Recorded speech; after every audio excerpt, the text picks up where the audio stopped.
Good afternoon. Thank you for watching our live update for Tuesday, March 16th.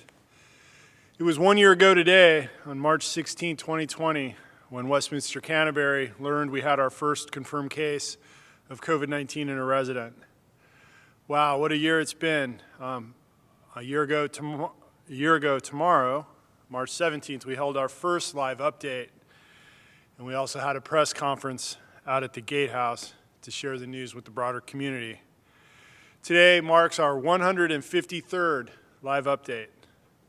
It's hard to believe that a whole year has passed since the pandemic started. It's amazing to reflect on everything that this community has experienced over the past year. We want to take a moment and commemorate the many sacrifices our community has made in the name of safety and health and caring for each other. We want to remember those we've lost, and we want to celebrate the hope that this vaccination brings us. I want to take a minute and thank you for your support as we've navigated this past year together. I cannot tell you how much your notes and your comments of appreciation have meant to me and have lifted up the whole team. Thank you. Now quickly, a brief update on our restarting of the programs around campus and our visitation. Many of you welcomed visitors on campus since we restarted visitation last Friday. Over Friday, Saturday, and Sunday, we had 316 visitors on campus. And we heard a lot of good comments yesterday and this morning about dining in the marketplace, where yesterday 107 meals were served between breakfast, lunch, and dinner.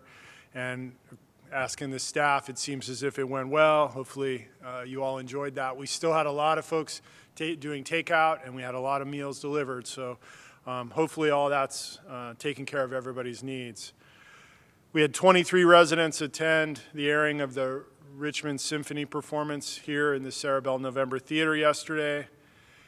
And thankfully, most of our group fitness classes are fully booked, and you all are taking part and being active and getting engaged in that, and that's great.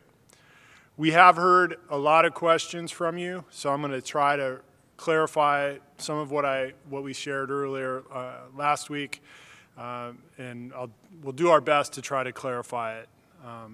We are very pleased to be in a position where our community can be more open than it has been at really any point over the last year. However, we still need to keep in place certain restrictions and guidelines for now until things continue to improve out in the broader community.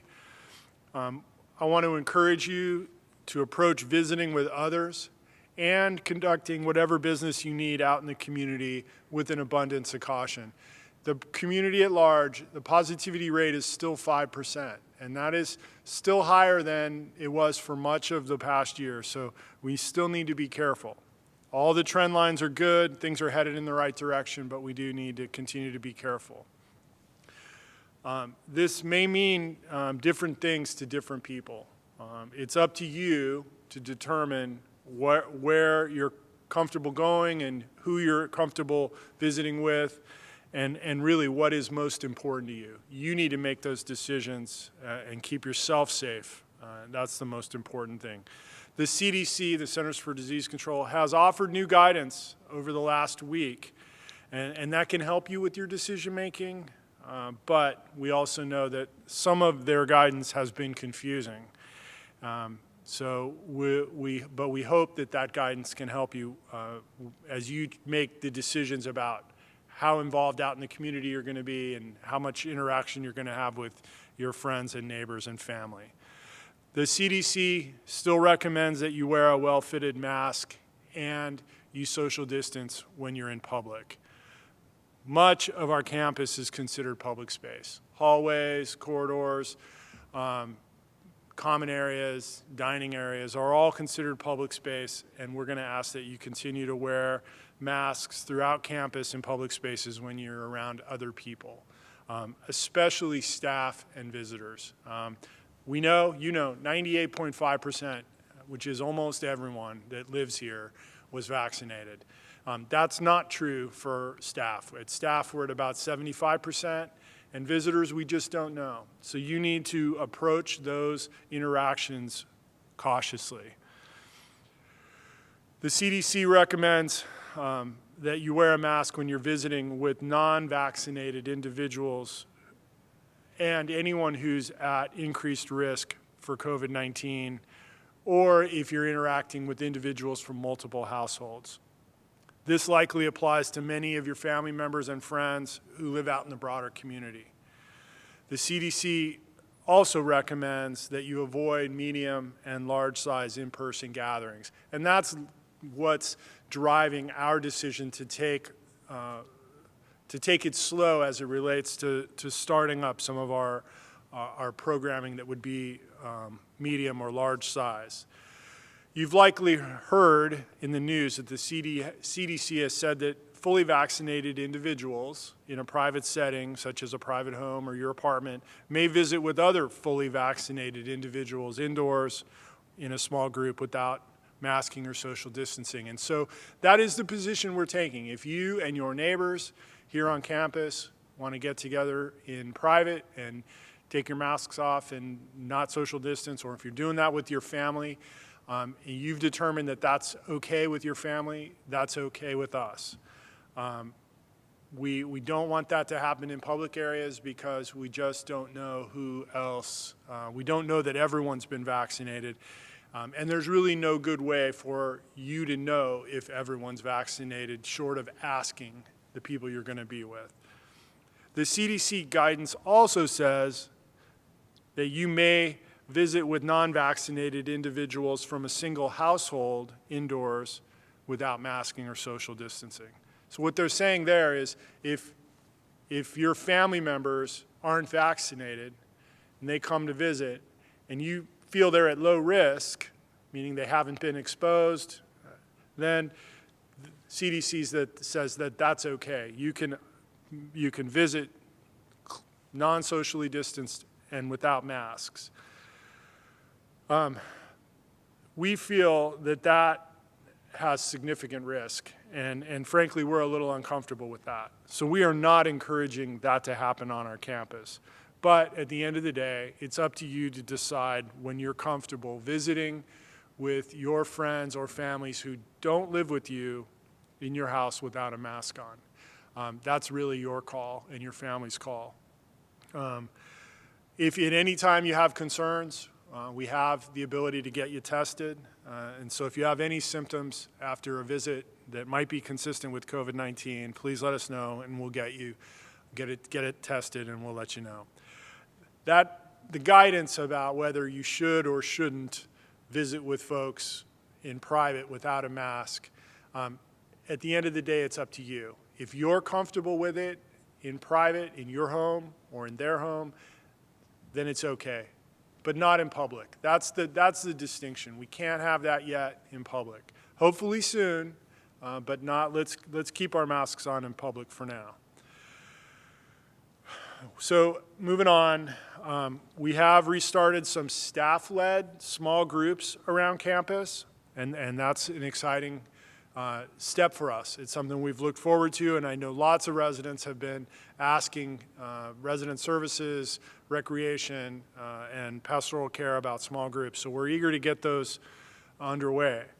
Our limits on the number of people allowed in public spaces are still in place, and social distancing is required.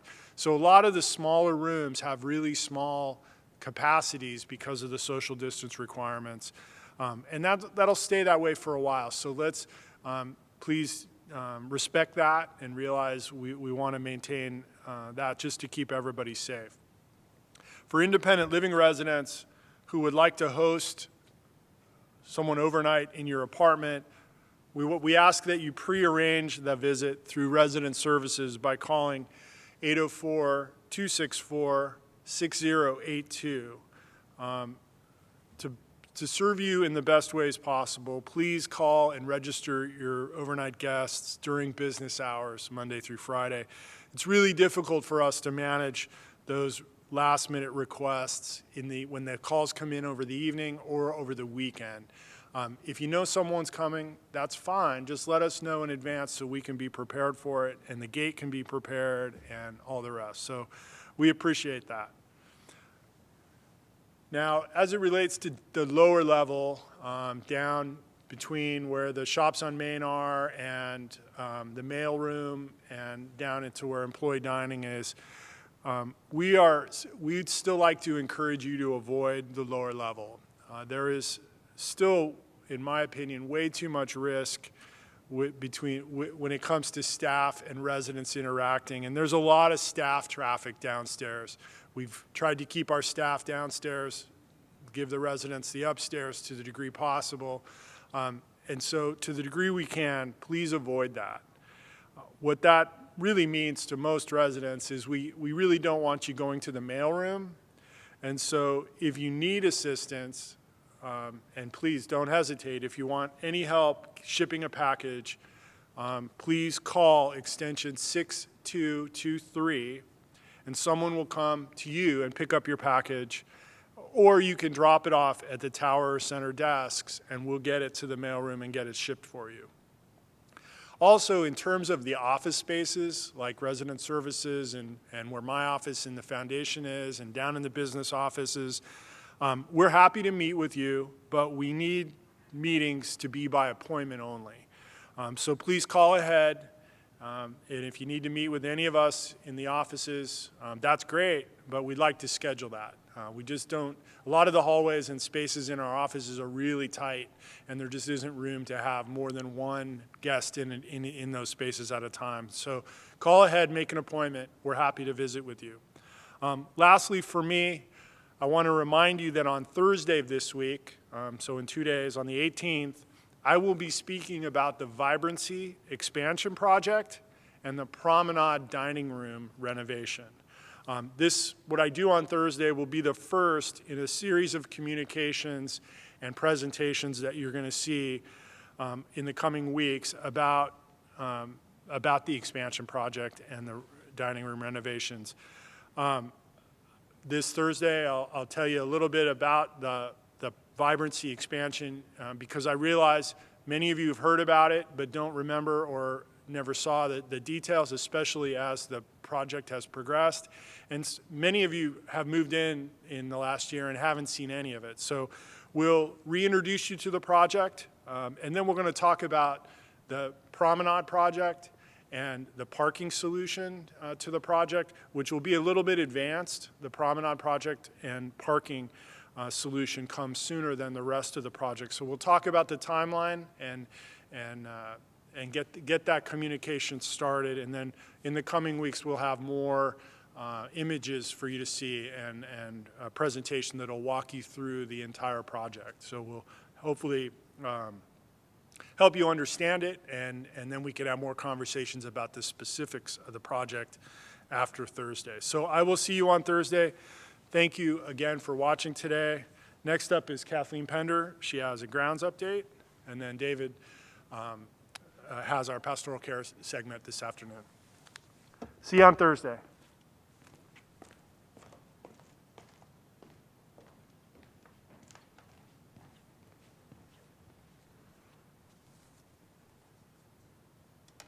Good afternoon. As you may or may not have seen, mulch is underway. BCLS has started with their mulch prep with their edging and detail crew throughout the property over the next weeks. Today, mulch has begun with installation in the glebe, followed by garden apartments areas, the ellipse, and towards the back of our property. Mulch blower trucks will be on site assisting in the mulch installation process. Specifically, they will be working around the child development entrance and Parsons Healthcare entrance, the Gables and Avalon buildings, along the North Courtyard Apartments, along Westminster Canterbury Way, Westbrook Avenue, the Tower Apartments, and the Tower Green areas. When mulch blower trucks are in operation, there will be some residual dust from these machines. There will also be additional noise and slight traffic delays along main roads. Flaggers will be in place to assist with this operation to make this process as efficient as possible. Please be mindful of mulch piles showing up in parking lots with cones and additional crew members on site, including skid steer equipment moving mulch piles. We anticipate the mulch process to take about 3 to 4 weeks pending weather.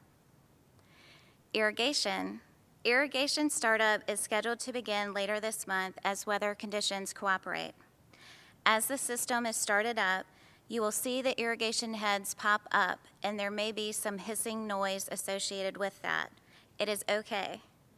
Sometimes there may be some residual air or water in the lines that comes out through this process. Once the irrigation system has been started up, BCLS will program the system for normal operations based on weather conditions. Mowing. BCLS has started to spot mow areas as needed throughout the property as we are coming out of winter and into spring. We anticipate full mowing operations to begin the week of March 29th. The Cochran Pond renovation project updates. With pleasant recent weather, BCLS has been busy working at the Cochran Pond. Paver bench areas are underway, providing extra space along the sidewalk at the pond for our walkers. This also provides a safe, level place for anyone to take a rest on the benches there. Many of the new trees have been installed at the Cochran Pond, including Nellie Stevens hollies, Bracken Brown Beauty magnolias, a ginkgo tree, and a replacement redbud tree. The remaining trees are scheduled to be installed next week. The shrubs and perennials selected for the Cochran Pond will begin to be delivered next week, and installations will follow over the next few weeks. All plantings were reviewed and selected by the Landscape Garden and Greenhouse Committee and include mostly native plants that will promote our pollinators. Please note that portions of the sidewalk may temporarily close at times to allow the workers to transport larger groupings of plant materials down to the site. Please do not cross these barriers for your safety and that of the workers. Additional updates will be provided by Tails, TV 970, and Touchtown. Now for the Tower Island renovation project. There's a lot going on. Phase 1 of this project, including the center island in Lot 4 and 5, has been completed as of today. Cones have been removed and parking is available in this area. This work included installation of brick pavers in the center island, installation of trees in the center island, and ends of island with a handicap accessible ramp and sidewalk entry. Please note that we have also restriped the pavement surrounding this island to make it more ADA accessible, including new striping and signage. BCLS is scheduled to begin Phase 2 of this project in Lots 2 and 3 near the West Tower entrance beginning Monday, March 22nd. Please note that the parking spaces surrounding the center island will be impacted. The other spaces along the Haliasmanthus hedge and the sidewalk are okay to park. Should you have any additional questions on any of these upcoming projects, please contact me at extension 6045 or Pender, Kpender, at wcrichmond.org. Thank you in advance for your understanding as we continue to work on improving our grounds around Westminster Canterbury Richmond.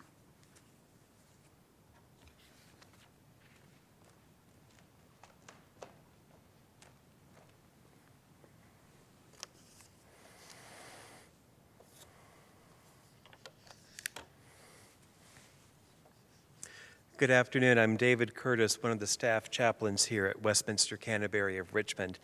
A few pastoral care updates for you. Please join us for our weekly worship this Thursday, March the 18th at 10:30 a.m. on TV 970. Reverend Rainey Dankel, who is a resident of Westminster Canterbury and also a staff member of St. Paul's Episcopal Church, will preach, and Annette Sparks will play the piano. And as a reminder, live Thursday worship our in-person worship will begin in the sanctuary on Thursday, April the 8th. Again, in-person worship for our Thursday worship services will begin on Thursday, April the 8th, Thursday, April the 8th. Residents are also invited to come to evening prayer this afternoon at 4:45 in the sanctuary. Evening prayer is held Monday through Friday, again at 4:45 p.m. in the sanctuary. Residents lead the service of evening prayer, which is found in the Book of Common Prayer. And if you don't have a Book of Common Prayer, don't worry, we have plenty. So come on down. Everyone is welcome to attend. The Pastoral Care Office will also be offering services during Holy Week. These services will be via TV 970, and we ask that you check the listings in the tails for more information. And now I invite you to hear these words from the first chapter of Genesis, from the story of creation. And God said, "Let the waters under the sky be gathered together in one place, and let the dry land appear." And it was so. God called the dry land earth, and the waters that were gathered together God called seas. And God saw that it was good. Then God said, "Let the earth put forth vegetation, plants yielding seed and fruit trees of every kind on earth that bear fruit with the seed in it." And it was so. The earth brought forth vegetation, plants yielding seed of every kind, and trees of every kind bearing fruit with the seed in it. And God saw that it was good. And there was evening and there was morning, the third day. The word of the Lord. Thanks be to God. I have to say that I did not plan this reading of Scripture knowing that Kathleen would be here to give us an update on our grounds, but how wonderfully serendipity for this to occur today. Last week, I happened to look out of my bedroom window and saw this wonderful field of yellow daffodils in my yard. It was a bit of a surprise to look out to see such a sea of bright yellow. And every morning when I open my blinds and my drapes, I'm beginning to see more and more yellow as more and more daffodils open up throughout my yard. Watching the earth slowly come back to life after winter and seeing flowers opening up and buds forming on the ends of trees, it reminds me that there is something holy about this time of year. There is hope and there is love. There is new life. And thankfully, there is more light in the evening. So as you walk around campus or as you drive around Richmond, may you pause for just a moment to notice all of this new life around you. And may we all remember that God called it good. Tomorrow is St. Patrick's Day, and in honor of St. Patrick's Day, I offer you this Irish blessing for the day. May the road rise up to meet you. May the wind be always at your back. May the sun shine warm upon your face. The rains fall soft upon your fields. And until we meet again, may God hold you in the palm of God's hand. Amen. Thank you for joining us this day, and please join us on Thursday at 3 p.m. for our next video update.